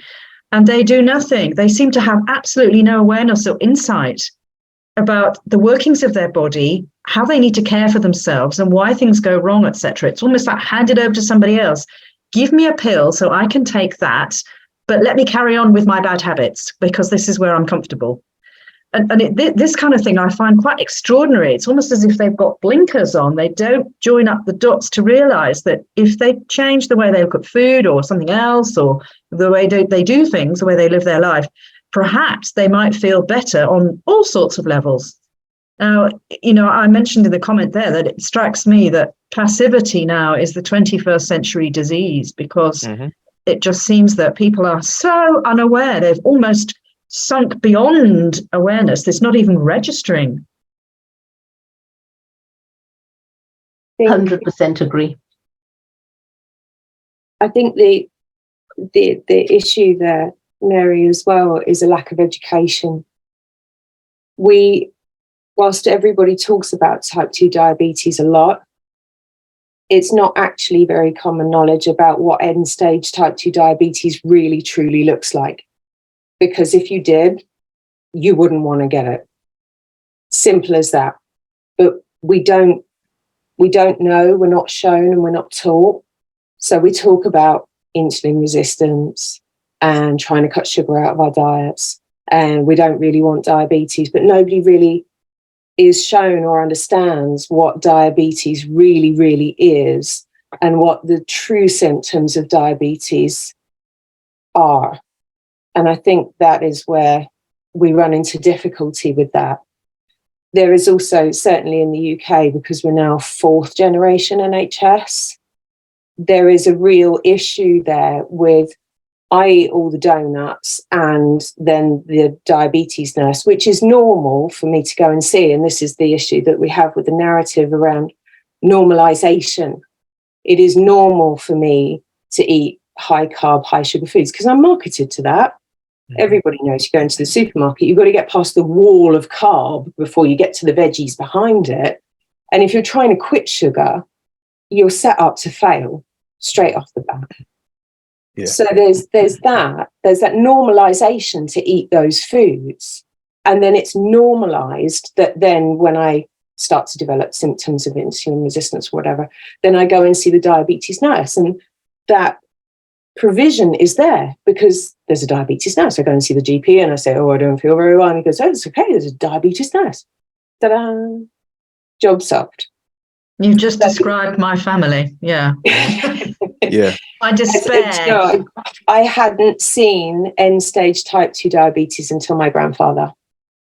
And when I saw the surgeries that he underwent for the gangrenous toes and this other stuff, sorry guys, it's a bit brutal. But when I saw that, I started to really understand. But I also started to understand that I'd never seen this in any of the pamphlets he'd been given from the GP. Nope. And it wasn't anything that had been discussed with him or with us about what would happen if he didn't stop the process. And it's a long process. He'd had type 2 diabetes for decades. So there's a real lack of education. But I think for us as practitioners and therapists, we have to lead by example. I love to joke about the bakewell slices. Haven't actually eaten one in years because I've been sugar-free for some time now, because I've been watching some people on Instagram and they scared me enough. Tim Spector, you win. I'm just not going to do it. But, you know, as the information starts to come out, but the information that we have as practitioners and therapists isn't in the mainstream media. It's not on the commercials on TV. Mm-hmm. But it's for us to find because we know where to find it. It's like you mentioned Tony Robbins. Half the room will go, who? And the other half of the room will go, oh, yeah, I know him. Yeah. It's, you know, some people are privy to this information, but your average layman isn't. So it's an education from the ground up that has to happen. And that can be sometimes when I'm writing articles, it feels a bit David and Goliath. And Cass, just to piggyback on what you just said, we all know there's no money in cure, right? The pharmaceutical industries and like the big players at B, they know this. So this is why they focus on treating the symptoms, treat the symptoms. Because, you know, once you provide the cure, that's it. You no longer have this customer, this client, this patient that's going back and forth to you. So everything is done by design. Even out here in the United States, most of our products have sugar in it. The pasta sauces, regular food you might not think have sugar.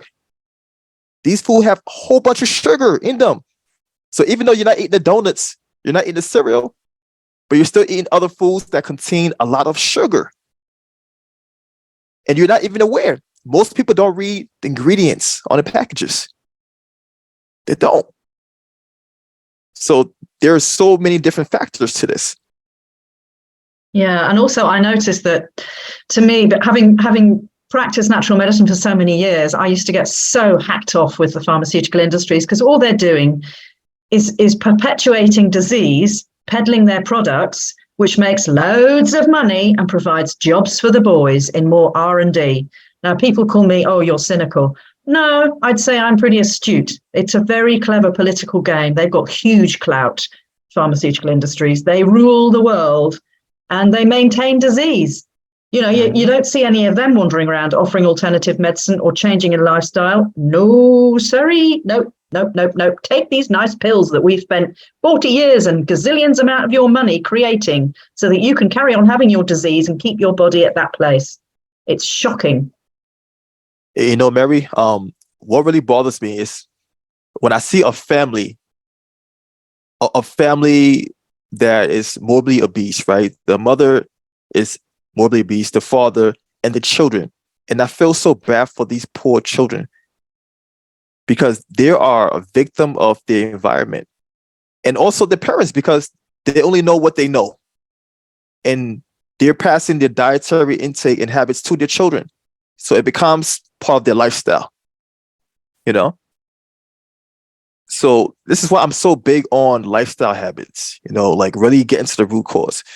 Because once you understand that everything you do has an effect on you, the foods you consume, your environments, even the people you speak to, everything matters. Everything matters. Absolutely. I get so passionate about this, you know? Yeah. And I find it immensely frustrating that some people just don't want to hear it. You know, my family have known what I've done for years and years and years. I've come through really serious illness myself using natural medicine. But they, you know, and diabetes has gone rampant through my family. Now they know about this. They know what, you know, this disease wrecks your body, and they know it's a lifestyle thing, but they don't want to make any change. It's sort of like, well, I'll just live with it. It's like, oh. Okay. Mary, sorry. I'm so sorry, Carol. Mary, did you notice when you were talking about this? Carol was like, oh, yes, bring it on, Mary. You're speaking what's in my heart. I mean, I don't need to use my voice. You're doing it. So she was all like, oh, yes, Mary, go on, tell them. I just wanted to say that. Thank you. No, it's wonderful. Yana. Go for it, Yana. Yeah. First, thank you. Hey, Donna. Hey, Carol. Thanks, Thomas. Thanks, Cats. Thanks, the others. Really, Daniel. Mm-hmm.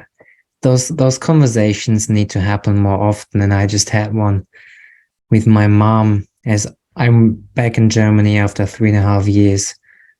I haven't seen my family for the whole time. I changed my whole life around. I grew up with putting food in the microwave, not really being educated on anything, right? Though I made a shift and I feel great. I feel fabulous. I'm as vibrant as ever before, and it just continues to go up. Though if I sit here with my mom and her husband, and my mom is going into since she had like something diagnosed, she chose to make a change beginning of the year. Though it is very difficult if you don't have the people that you love or the people that you live with doing the same thing as you, because he is eating sugar, he's laying on the couch, he had a burnout 10 years ago, and he is not making any change. And the thing is that the moment that people put other people before themselves, right? Because she feels she's doing something good for him, but she is not, because she's allowing him to stay small. And while she is using her energy to lift him up and to give him love and all of those things, this is the moment when she is losing energy to do what's best for her. Because she said to me, she is standing now between him and me. And I say, the only reason why you stand between him and me is because you haven't owned yourself yet. You don't have to stand in between if you know where you're going. And I said to her, you don't follow your heart if you feel you stand in between. And for everyone, I just encourage the people to do you, to do what's best for you, and to truly, people will love you for who you are. Like, you don't have to do things for other people. You do it automatically, the best for other people, if you do the best for you and your health. Right? So yeah, it's been very touching, and I'm still processing. I will write about it because, I mean, it's my mom, right? I know, I see her potential. She and I, we always had a very special connection, as she does understand what I'm talking about. She sees my path, she listens, and she really gives her best to understand as much as I'm saying. And though I see if your surrounding isn't supporting you, and this is really what Thomas said so beautifully, like your inner and your outer environment count so much. And this is why I know that my time here is limited, that I'm moving on. And I think what we have to do is being the best example that we can be, and just through showing, right, how we show up, how we choose to do the things that resonate with where we want to go. It's the only thing we can do. True. Thank you. Future speaker later in the year. So, I have a question, sorry. Kaz, it's for you. As you work with bones and joints and helping people to relieve pain, the technique that you use, would it be effective for someone who was either born with some form of deformity or inability to move or rotate a particular joint, or has ongoing pain forever? It's back pain, basically. So would that work on that as well? Absolutely. So the myth that we have to break down is that your skeleton isn't perfect, because it is. The problem that we have, and I don't have Dave and Steve with me today, but I do have Mike, the spine behind me. So if you on Instagram, you'll see Dave and Steve on there, my two skeletons who are with me. They are cast, as Mike is, from the original skeleton. And there are about 12 of them in existence in total. So every doctor's office that you go into, every hospital that you go into, you're seeing the same person, same skeleton over and over and over.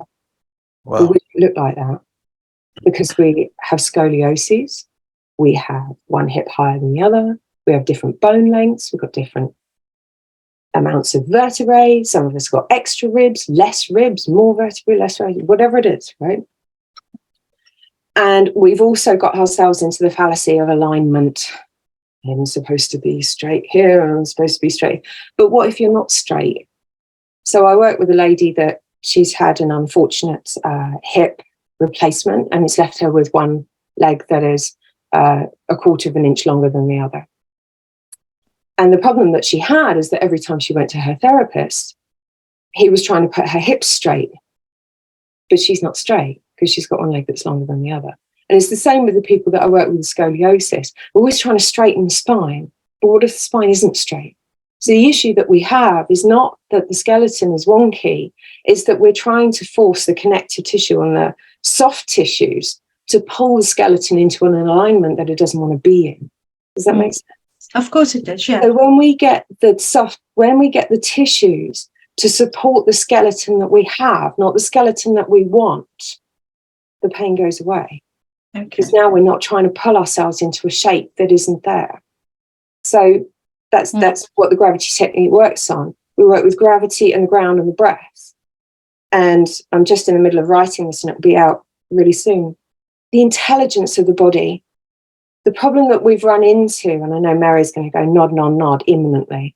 The problem that we've got ourselves into is that we think we're more intelligent than this is.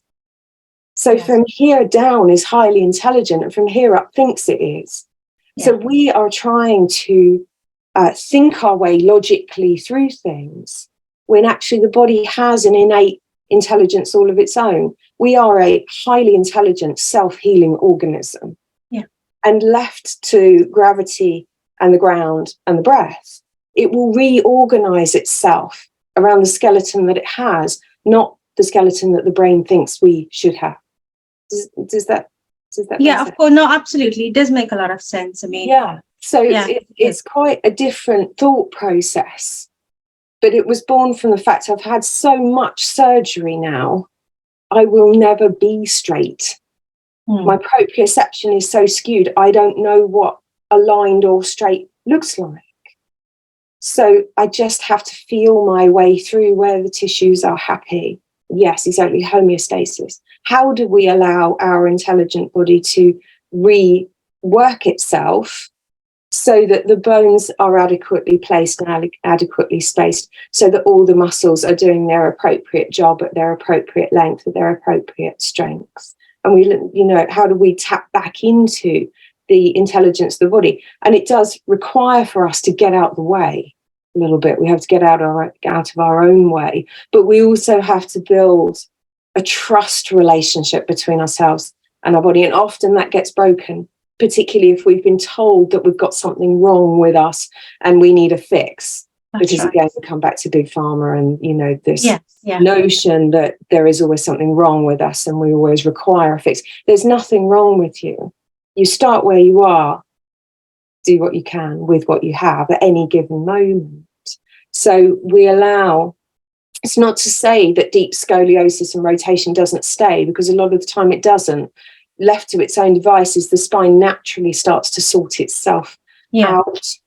And it's how we prevent a lot of joint replacement surgeries. So in the UK, we have quite a window of opportunity with the waitlist times here. If we sort the faulty movement pattern that's causing the joint to wear and tear in the first place, we put ourselves back into gravity, then we get space in the joints, and the joint's allowed to repair itself, and the body can reset itself.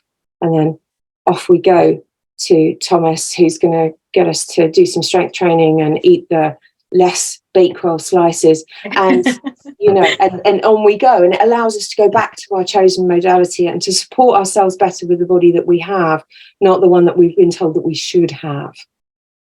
So that's a very long answer to it. No, thank you. That explains itself really well. Thank you so much. Awesome. Well, I'm going to go and get my free gift. Yeah, absolutely. Look in the chat, please. Save the links. Save the chat. I noticed when it flashed up as well. Me too. Yeah. Oh, Donna, have you frozen? Thought you were frozen then. Zoom user, I'm not sure who you are, and I can't welcome you by name, but if you've got a question, I notice you're off mute, please ask it.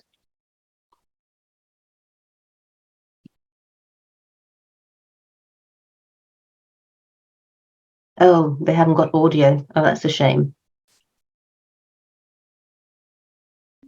Hey, Damayanti. Hi, do you have a question?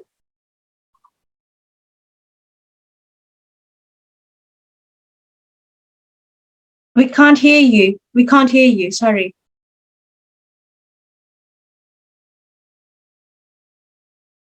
I can't hear. She's not connected to audio. There's no option to mute, so I know she's not connected to audio. No. Gosh, what a shame. Okay. Any more questions before I hand over to Ritu? Yes, certainly. Let's do Thomas with the motivation part. So I think it is because people are not always motivated because they're not aware of their motive. If I look like in German, motive is like the motive. What do you think about that? Because people forget why they do what they do. What is your take on this?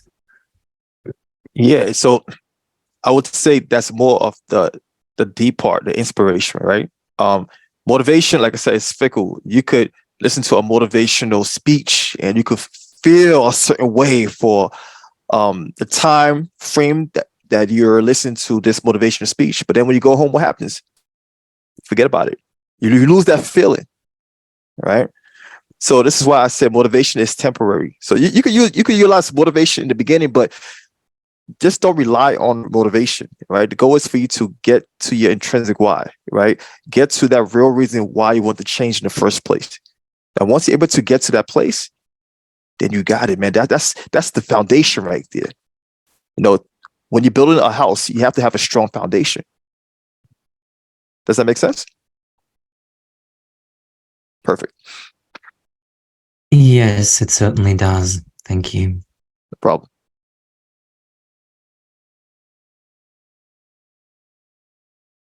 Okay, going once. Ali K, do you have anything to ask? Any questions? You're on mute. No, I don't have any question to ask. So far, everything was clearly for me. The message was sent across, and although there are so many similarities about what they've discussed in terms of the health and also with domestic violence, so everything was completely clear.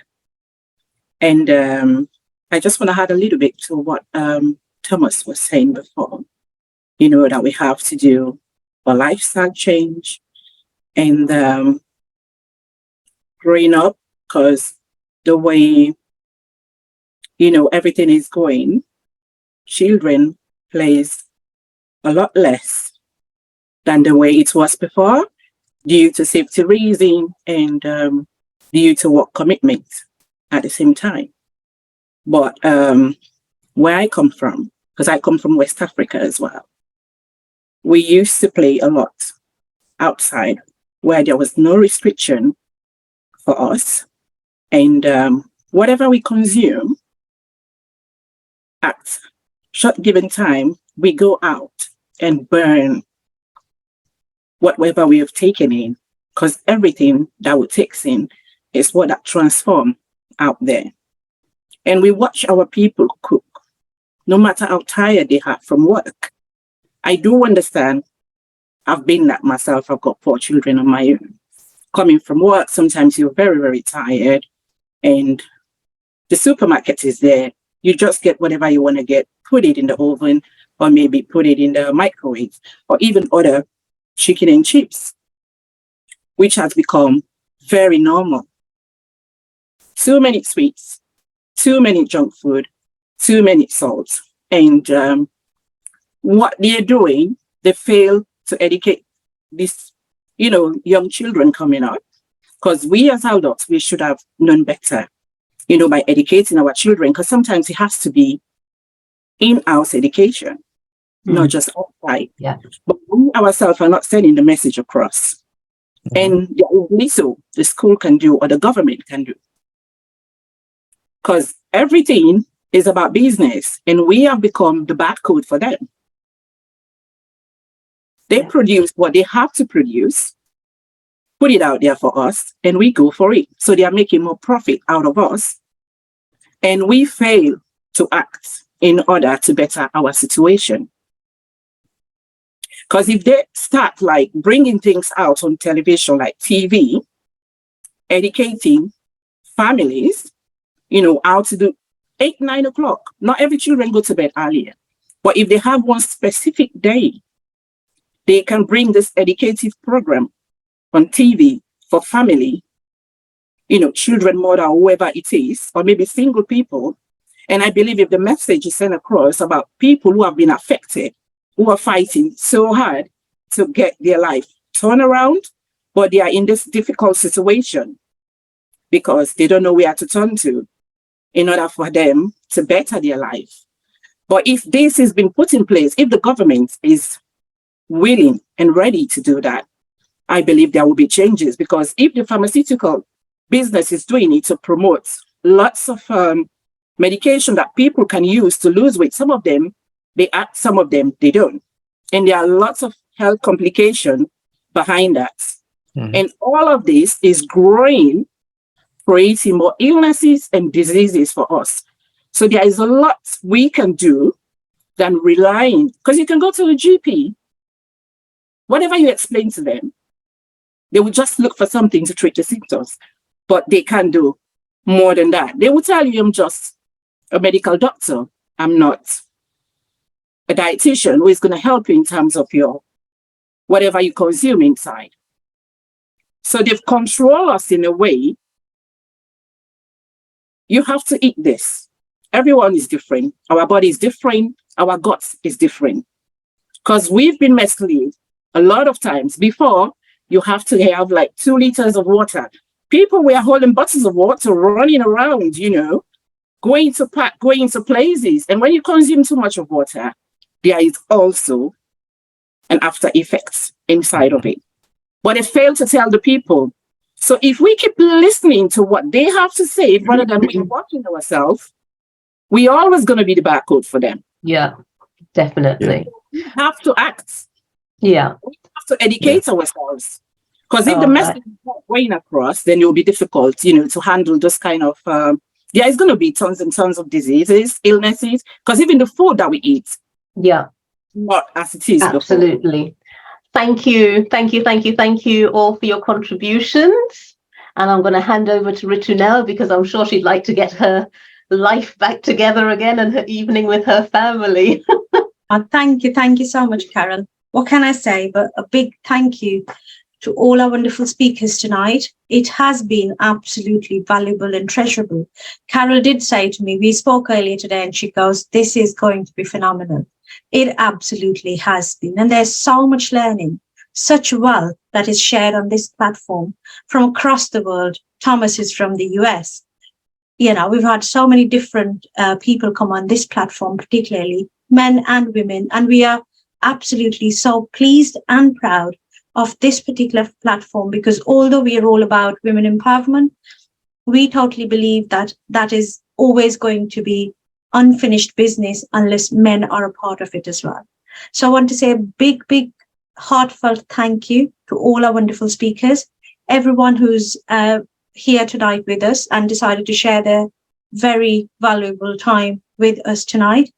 And last but not the least, in any sense, a big thank you to Carol for leading this project and for doing a wonderful job of bringing all of us together so beautifully. We are everywhere on social media. We are on Facebook, Instagram. What am I missing, Carol? Somewhere else as well. We've got a website as well, and we're on YouTube. This recording is going to go on YouTube within the next week's time. So if any of the speakers would want to repurpose their part, please feel free to. We do not challenge anyone on copyrights. We like sharing, we love sharing, and that is what we're all about. If nothing more, please stay connected. Give us a like on social media anywhere you'd like to. We are ever so grateful you've been here with us tonight. Thank you so much.